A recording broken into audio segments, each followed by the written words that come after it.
The work must be worthy.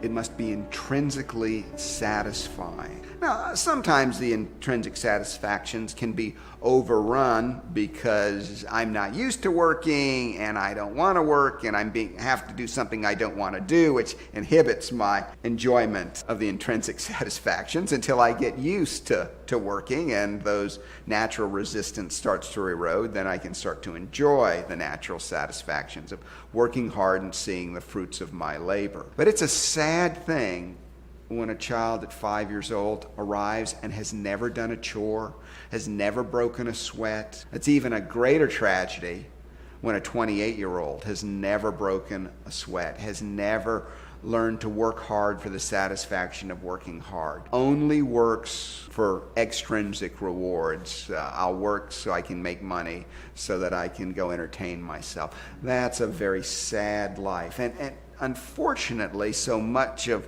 what's done in many school systems around extrinsic rewards really contaminates the atmosphere, really undermines the true satisfactions of knowing and the satisfaction of work well done. That's actually very, very important. How our atmospheres get contaminated. They can get contaminated not only by teacher anxiety, but by the use of artificial rewards and incentives, which demean the joy of knowing, and they demean the student's capacity for intrinsic motivation. One example is the Fun Fridays that we know of some schools that have had. Think of a large Christian school.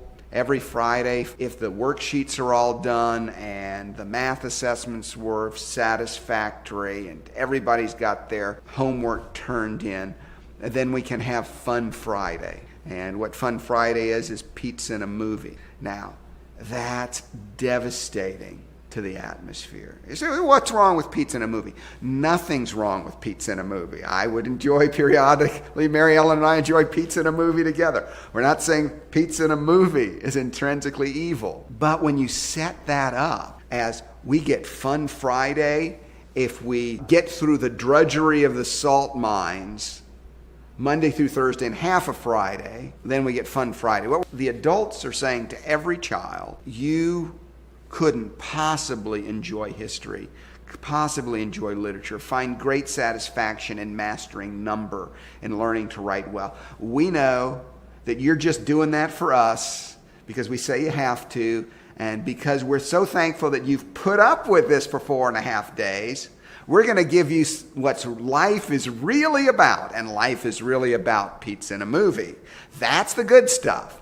So put up with the drudgery of math, science, history, and literature and Bible for 4.5 days, then you'll get the good stuff. That's the message that's in the atmosphere when we do these sorts of things. And that's hugely destructive.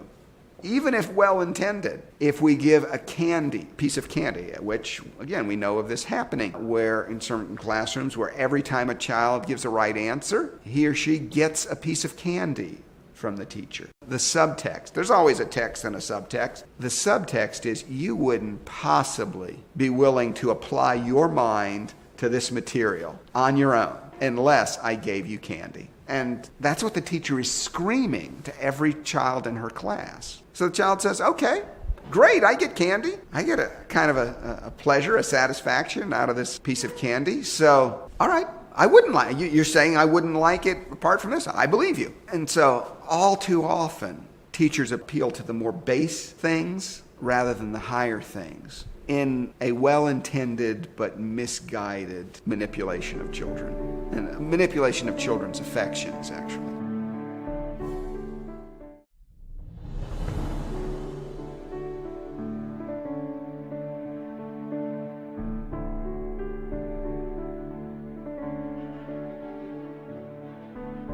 We have a very noble job before us. And so we care about the way we act, and we care about the way we behave and the kinds of things that we do so that we can lead the children. Now, we're not too much with our students in that we're telling them all manner of books to read and all manner of places to go. So we are about setting their affections. And so we set their affections by cultivating tastes. And so we cultivate taste by giving what is best in literature, what is best in music, what is best in art. And we see our students who have already engaged in the culture by being a part of it in their home and their community. And I don't necessarily mean in deliberate ways, but they're aware of the culture. And so we don't need to engage in the popular culture. So we engage in a more traditional culture of giving them the best that is out there in the different things that I had stated. And so our students are put before that, and they delight in it. They develop into having these deeply satisfying relationships. And it's exciting to see them grow in those different and varied ways as they engage in this way of learning. Another one of the powers of atmosphere is it gives us a sense of what's appropriate and what's possible and how we ought to live, what we ought to be doing. One area in which that's particularly relevant is the nature of work. Is work normal? Or is work just something we put up with until we can do the good stuff, which is entertainment? Is work satisfying? Is it okay to sweat? Is sweat normal? Or is sweat bad? You know, we often forget that work was given by God before the fall. Work is not a punishment. Work is part of the normal human condition. The atmosphere, the way in which work is talked about, the way in which work is engaged, that will communicate everything to a child about how they will relate and should relate to work. So in a place where hard work is normal, children come to the sense, okay, hard work is normal. In a place where sweat is part of life, and when staying on task, even when head and hand are tired, is a good thing, a noble thing, it's what we ought to do, and that's what we all do here, children say, okay, didn't know that. Okay, I can do that. I can work hard. When I think about approaching work today, you know, it's a wonderful thing to engage with young children, and often you see in the home that a child, if loves to be with the mom when the mom's in the kitchen, or loves to be with the dad while the dad's in the garden, or if you have a farm, the children love to be right at your heels, being with you in doing the adult work. And we see that also with the work of being with children in schooling, is that they love to learn from the teachers before them. And so we work together. And we often instruct in a way that we say work is a good thing. It's a very blessed thing. Often when people think about work today, they think more about entertainment and leisure times than they do times of work. But work too is deeply satisfying.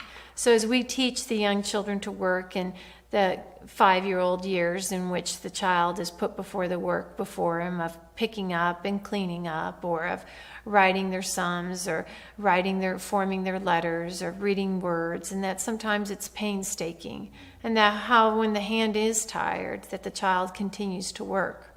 Our students also are involved in real work, doing the work of pruning the garden, the plants around us, and also doing the work of doing the chores in the school. I remember one time when the children were doing the chores, and as it was my habit, I would go throughout the building and shut the lights and make sure the doors were locked. And one of the teachers was standing nearby and had noticed the assembly room floor was still very dirty.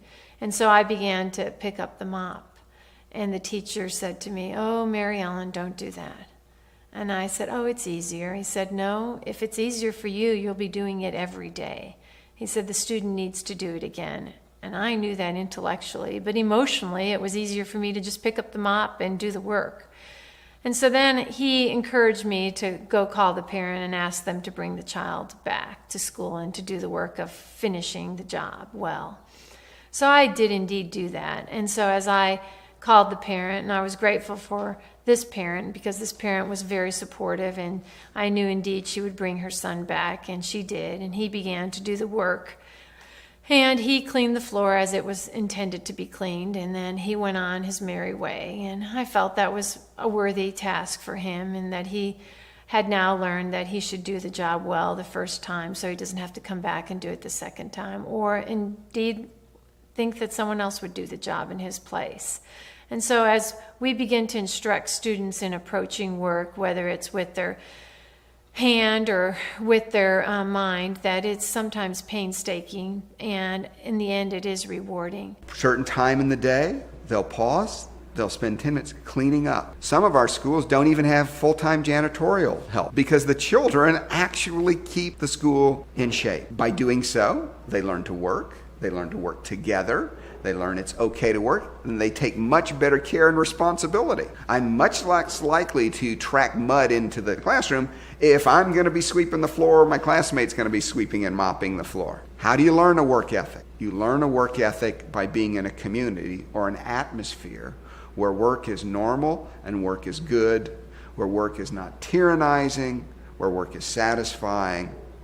That's how you learn a good work ethic. You learn it by the atmosphere. You breathe it in. One of the wonderful things about Charlotte Mason is when she talks about approaching work is that she does not believe in having the student do just work for the sake of work, that the work should indeed be worthy. So the things that we're giving them, whether it's to do the work of transcription where they're copying something or learning how to form letters in handwriting, that it's not necessary for them to do page after page after page, but that they would form maybe 6 letters correctly and they would be done with their work.